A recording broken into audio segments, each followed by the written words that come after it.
আচ্ছা, কে সংসারে আগুন লাগাবে 10 টাকায়? হাঁস বেলুন বেচে আর মৌমাছি বেশি সেলের জন্য বেলুনগুলো ফুটিয়ে দেয়। সংসারে কে আগুন লাগাবে 10 টাকা?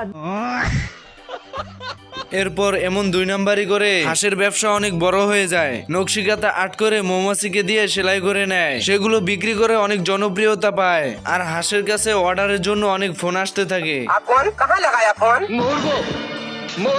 এদিকে মৌমাছি ডিজাইন সেলাই করতে করতে ক্লান্ত হয়ে পড়ে। মৌমাছিকে ক্লান্ত দেখে হাঁস আগে থেকে একটি ফুলের বাগান বানিয়ে রাখছিল, যাতে মৌমাছি টাটকা ফুলের মধু খেতে পারে। किस कलर की चड्डी पहने हो?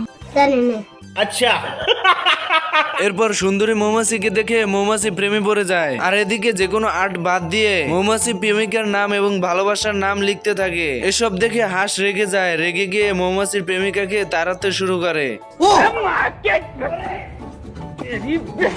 প্রেমিকাকে বাঁচানোর জন্য মৌমাছি চলে আসে হাঁসের কাছে। এভাবেই হাঁস আর মৌমাছির বন্ধুত্ব নষ্ট হয়ে যায়। 2000 years. এরপর অনেক বছর কেটে যায়। হাঁস আর মৌমাছি বুড়ো হয়ে যায়। হাঁস মৌমাছির সঙ্গে দেখা করতে এসে যা দেখে, ইচ্ছা করতেছে জাপ দিয়ে কুয়ার মধ্যে পড়ি। বলদে একটি ডিম নিয়ে এই মুরগির নিচে রেখে দেয়। अब देख तू अब तू गया बेटा, अब तू गया, देख तेरी औकात मैं दिखाता हूँ तुझे। এরপর মোরগ চলে আসে নতুন বাচ্চা দেখার জন্য। এরপর মোরগ বাচ্চার আওয়াজ শুনে ভয়ে পালিয়ে আসে এবং এটা তার বাচ্চা কিনা তা জানার জন্য তার কাছে নিয়ে আসে।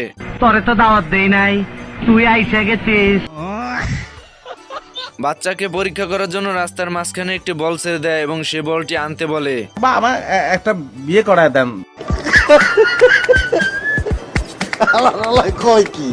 এরপর বাচ্চাটি মোরগটিকে বলে রাস্তার ওই পার থেকে বলটি নিয়ে আসতে। আমার কাছে কোনো ব্যাপারই না।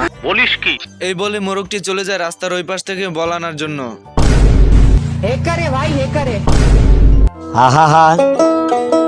আমি পারি না, আর পারি না। স্যালুট ভাই, স্যালুট, আপনার ভিতরে এত প্রতিভা ভাই।